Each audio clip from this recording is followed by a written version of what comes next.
The woman who came forward today is 50-year-old Sharon Bialik, who told reporters Cain made an aggressive sexual advance.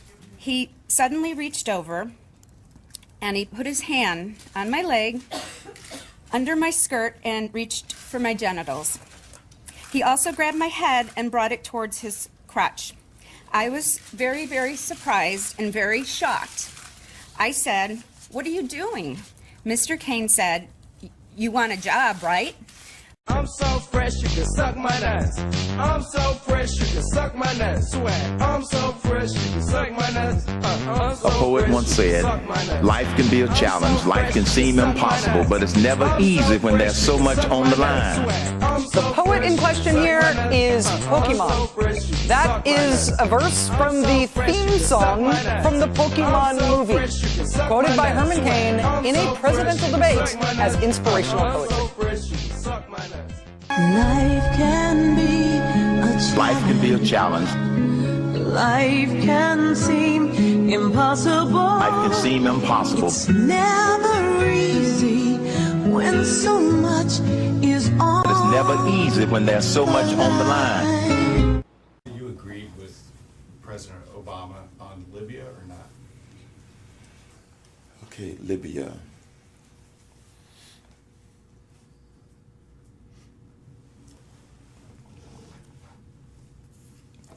President Obama supported the uprising, correct? President Obama called for the removal of Gaddafi. Just want to make sure we're talking about the same thing before I say, yes, I agreed, I know I didn't agree. I do not agree with the way he handled it for the following reason. No, that's a different one.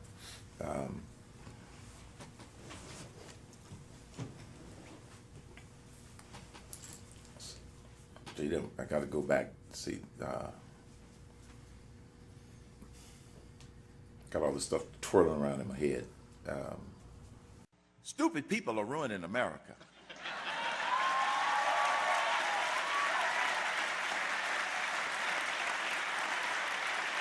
It's sad.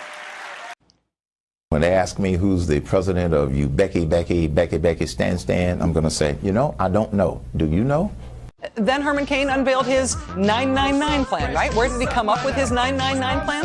The first official story from the campaign was that it was a secret. Mr. Cain refusing to reveal his advisors. The second answer from the campaign was that the 999 plan came from a guy who works at the local Wells Fargo branch on Chagrin Boulevard in a place called Pepper Pike, Ohio, which may indeed be where the 999 campaign came from.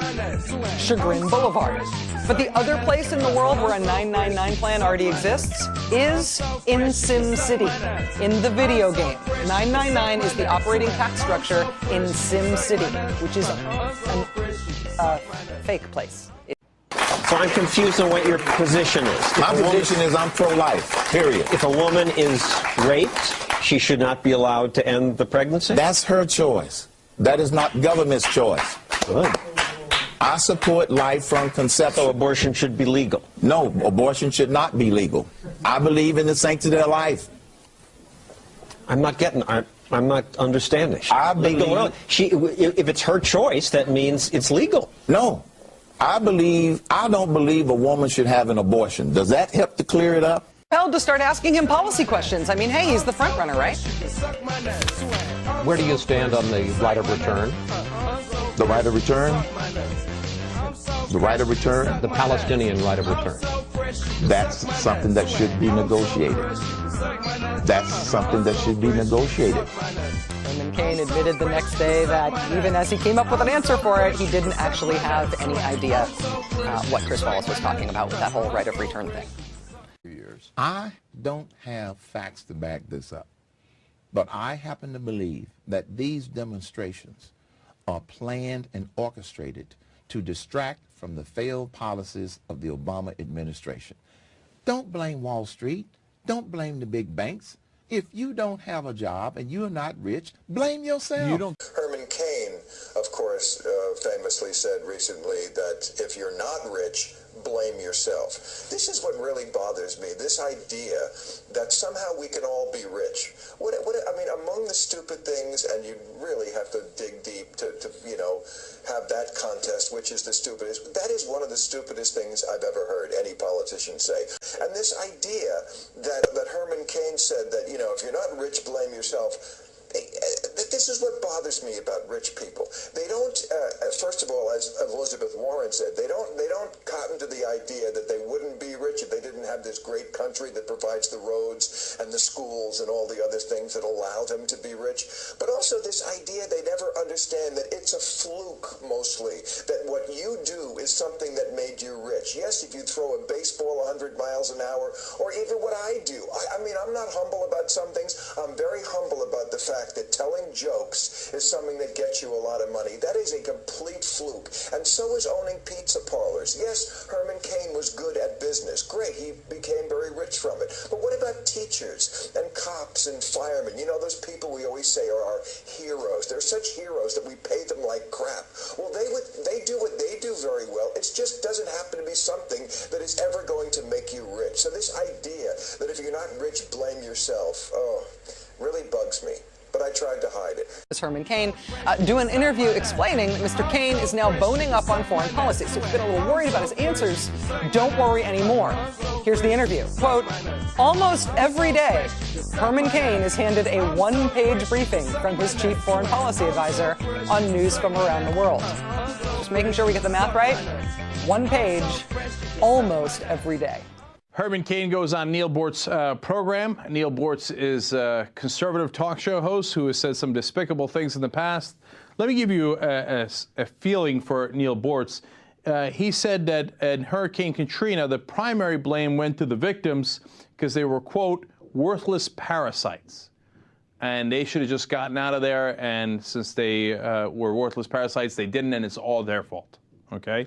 So Herman Cain is going to go suck up to that guy. Let's go to the first clip. Let me go back. First of all, my great-great-grandparents were slaves. Both of my grandparents, paternal and maternal, were farmers. Now this is a crude question, and I'm sorry for this. That's all right. But your great-great-grandparents, right? Yeah. Okay, yeah. Where? Where? Yeah. In Georgia. Okay. It wasn't the Middleton Plantation in South Carolina, was it? Nope, it wasn't the Middleton Plantation in South Carolina. No, the Middleton, because, thank God, because one of my ancestors owned that one. No, mine hung out in Georgia and Tennessee. Okay. Yeah, it's really funny. Pokemon, Black Walnut, Becky, Becky, Stan, one page almost every day, the magic number 45, the Sim City tax plan. This is about politics, but this is not politics.